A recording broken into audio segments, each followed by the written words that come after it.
நீயா நானா ஒரு சிறுகதை. Microbiological lab. காலை 11 மணிக்கு 4 ஆட்கள் மட்டுமே இருந்த ரிசப்ஷன் அறைக்குள் உட்கார்ந்து கொண்டிருந்தார். பாஸ்கருக்கு முன்பாக ஒரு பொண்ணு வந்து நின்றுச்சு. ஒரு 2 ரிப்போர்ட்டு கொடுக்குது. அது ரெண்டும் ஒன்று இவனுடைய ரிப்போர்ட்டு, ஒன்று அவனுடைய மனைவி அம்சாவுடைய ரிப்போர்ட். என்ன சார்? பாஸ்கரன் சுட்டுமுட்டு பார்த்துவிட்டு இந்த இளைஞரிடம் கேட்டான். ரிப்போர்ட்டில் எந்த பிரச்சனையும் இல்லையே. அந்த ரிப்போர்ட்டு கொடுக்க வந்தது ஒரு ஒரு ஆளு. அவங்ககிட்ட கேட்குறான். சாரி சார், நாங்கள் இதெல்லாம் சொல்லக்கூடாது, இதை கொடுக்கறது மட்டும்தான் எங்கள் வேலை அப்படின்னு அந்த இளைஞர் சொல்கிறான். ஏமாந்த முகத்துடன் பாஸ்கரன் ரிசப்ஷன் வந்து சோஃபாவில் உட்கார்ந்தான். ப்ரௌன் கலர் உள்ள போட்டிருந்த அந்த மெடிக்கல் ரிப்போர்ட்டை பார்த்து கொண்டிருந்தான். மொத்தம் 6 பக்கம் இருந்துக்குது. அதில் இவனுடையதும் இவனுடைய ஒய்ஃபுடையதும் 6 வருஷமா இவங்களுக்கு குழந்தை இல்லை, யாருக்கு பிரச்சனை அப்படின்றது தான் அந்த ரிப்போர்ட்ல இருக்கு. ரிப்போர்ட்டை உன்னிப்பாக ஒவ்வொரு வாக்கியமாக படிக்க முயன்றால் அவனுடைய மனைவி ஹம்சா டெலிஃபோன்ல ஹலோ என்றால்.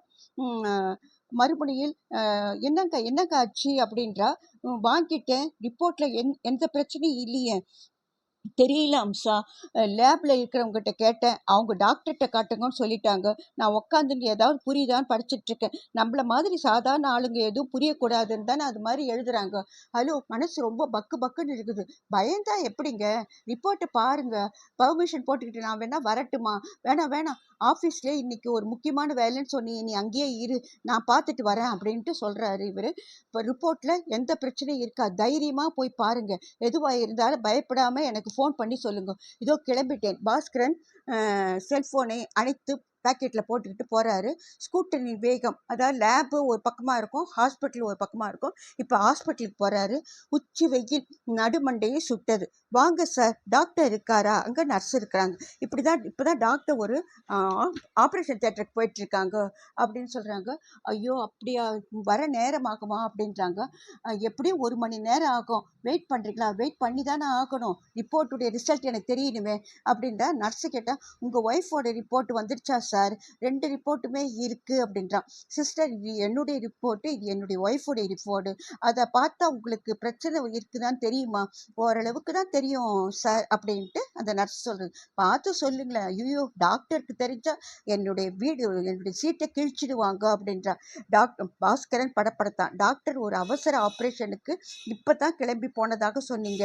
அவங்க வரத்துக்கு எப்படி 1 மணி நேரம் மேலே ஆகும் சொன்னீங்க. அதுவும் இல்லாமல் இப்போ இந்த உங்களால் என்னையும் தவிர வேறு யாரும் இல்லை, ரிப்போர்ட்டில் என்ன இருக்குன்னு தெரிஞ்சுக்கிறது ஒரே ஆர்வமாக இருக்குது, நீங்கள் அதை படித்து பார்த்து சொல்லுங்க அப்படின்றார். வேண்டாம், இது சரின்னு எனக்கு மனசுக்கு படலை சார். எப்படி டாக்டர் இன்னும் 1 மணி நேரத்துக்கு வந்துடுவாங்க, அப்போ அவங்கக்கிட்டே கேளுங்க அப்படிங்கிறா. இல்லை ப்ளீஸ் ப்ளீஸ் நம்ம கெஞ்சறான். அந்த நர்ஸ் எடுத்துகிட்டு போகிறாங்க. சார், நான் ரூமுக்குள்ளே போய் ரிப்போர்ட்டை எடுத்துகிட்டு பார்க்குறேன் அப்படின்ட்டு டாக்டர் வந்துட்டா ஒரு குரல் கொடுங்க. கண்டிப்பாக சிஸ்டர். நர்ஸ் கையில் ரிப்போர்ட்டோடு அறைக்குள் மறைந்த வினாடி பாஸ்கரின் செல்ஃபோன் வைப்ரேஷன் அடித்தது. எடுத்து பார்த்தா அவனுடைய மனைவி தான். என்னாச்சு அப்படின்னா, என்ன டாக்டரை பார்த்துட்டிங்களா? அவங்களுக்காக தான் வெயிட் பண்ணுறீங்களா? என்னாச்சு? விவரத்தை சொன்னான். ஐயோ, இது உங்களுக்கு டென்ஷன், எனக்கு வந்துடும் போல இருக்குது. டென்ஷன் வராதா? என்ன ரிசல்ட்டுன்ட்டு தெரியறதுக்குள்ளே எனக்கு டென்ஷன் வராதா அப்படின்னு சொல்கிறாரு. எப்படி? டாக்டர்கிட்ட நம்ம ஒரு நர்ஸ் இருப்பாள் சிகப்பா உயரமா, அவகிட்ட கொடுத்துட்ருக்கேன் அப்படின்றா. பவித்ராவை சொல்கிறீங்களா? ஆமாம், அந்த பொண்ணை தான். என்னங்க, நம்ம விஷயம் அந்த நர்ஸுக்கெல்லாம் எப்படி தெரியணும் அப்படின்றா. எப்படியும் டாக்டருக்கு தெரிஞ்சு அந்த நர்ஸுக்கு தெரிஞ்சு தானே தீரும், அதுக்காக தான் கொடுத்துட்ருக்கேன் அப்படின்றா. இருந்தாலும் 6 வருஷமாக நமக்கு குழந்தை பாக்கியம் இல்லாதது ஒரு குறைபாடு உள்ளது.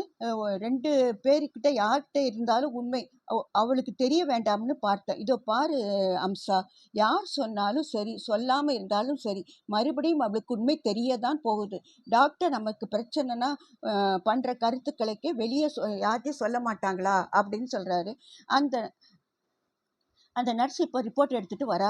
அப்போ அவளுக்கு சொல்கிறா, எனக்கு இதில் புரியல, நிறைய வேர்ட்ஸ் எல்லாம் டாக்டர்ஸ்க்கெல்லாம் படிக்கிற வேர்ட்ஸ் இருக்குது, எனக்கு ரெண்டுமே நார்மலாக இருக்கிற மாதிரி இருக்குது, டாக்டர் வந்தோடனே கேளுங்கன்னு.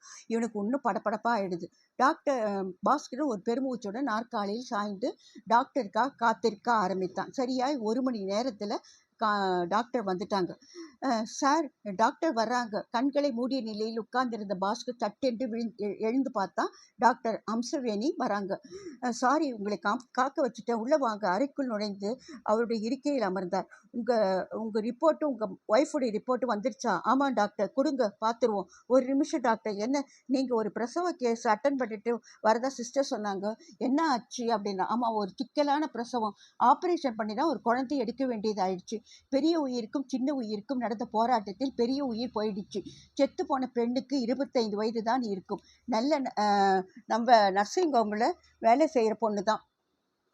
பேரு மாலதி. 2 வருஷத்துக்கு முன்னாடி தான் கல்யாணம் ஆச்சு. 6 மாதத்துக்கு முன்னாடி ஒரு ரோடு ஆக்சிடெண்ட்டில் புருஷனும் போயிட்டான். வயிற்றுல ஒரு கருவை கொடுத்துட்டு அவன் போயிட்டான். அம்மா அப்பா சொந்த பந்தம் எதுவுமே இல்லாத பொண்ணு. பிறக்க போகிற குழந்தைக்கு உனக்கு ஆறுதலாக இருக்கும்னு சொல்லிட்டு இருந்த ஆனால் குழந்தைக்கும் உயிரை கொடுத்துட்டு அவள் போய் சேர்ந்துட்டா அப்படின்ட்டு டாக்டர் சொல்கிறாங்க. சொல்லிவிட்டு சில வினாடிகள் மௌனமாக இருந்த டாக்டரை பார்க்குறாரு. ரிப்போர்ட்டை கொடுங்க, பார்த்துடலாம். வந்து டாக்டர், சாரியா? எதுக்கு சாரி டாக்டர்? ரிப்போர்ட்டை எது மாதிரியான ரிசல்ட் இருக்குன்னு எனக்கு தெரியாது. நானும் என்னுடைய மனைவி அம்சாவும் குழந்தை இல்லைன்ற ஒரு குறையை தவிர மற்றபடி இத்தனை வருஷமாக சந்தோஷமாக தான் இருக்கும். ஒரு குழந்தை வேணுன்ற ஆசையில் உங்ககிட்ட கன்சல்டேஷனுக்கு வந்தேன். 2 பேருக்கும் முறை யார்கிட்ட இருந்தாலும் எங்களுக்கு கஷ்டம்தான் இருக்கும். அதுக்காக நான் உங்ககிட்ட கொடுத்தா அதை பார்த்துட்டு ஒரே நிமிஷத்தில் யார்கிட்ட குறைன்னு சொல்லிடுவீங்க. ஆமாம், அந்த உண்மை எங்களுக்கு தெரிய வேண்டாம்னு நினைக்கிறேன். டாக்டர், குறை யார்கிட்ட இருந்துட்டு போகட்டுமே. அப்படின்னா குழந்தை, நீங்கள் காப்பாற்றின அந்த சின்ன உயிர் எங்களுக்கு வேணும். அந்த குழந்தைக்கு நான் அப்பா அம்மாவா இருந்துட்டு போகிறோம். டாக்டர் கமலவேணி சந்தோஷத்துக்கே போடு பாஸ்கரனை பார்த்தார். இந்த விஷயம் அம்சாவுக்கு தெரியும் டாக்டர். நீங்கள் வரத்துக்கு கொஞ்ச நேரத்துக்கு முன்னாடி தான் அம்சா கிட்ட பேசினேன். அம்சா என்ன சொன்னாங்க? அந்த மெடிக்கல் ரிப்போர்ட் 2ஐயும் கிழிச்சு குப்பை தொட்டியில் போட சொன்ன பாஸ்கரன் தன் கையில் இருந்த கவரை பிரித்து உள்ளே இருந்த தாள்களை எடுத்து 2ஆய் 4ஆய் 8ஆய் கிழித்தான். நீயா நானா? நல்ல கதை இல்லைங்க? யார் எழுதுனது? ராஜேஷ்குமார் சார்.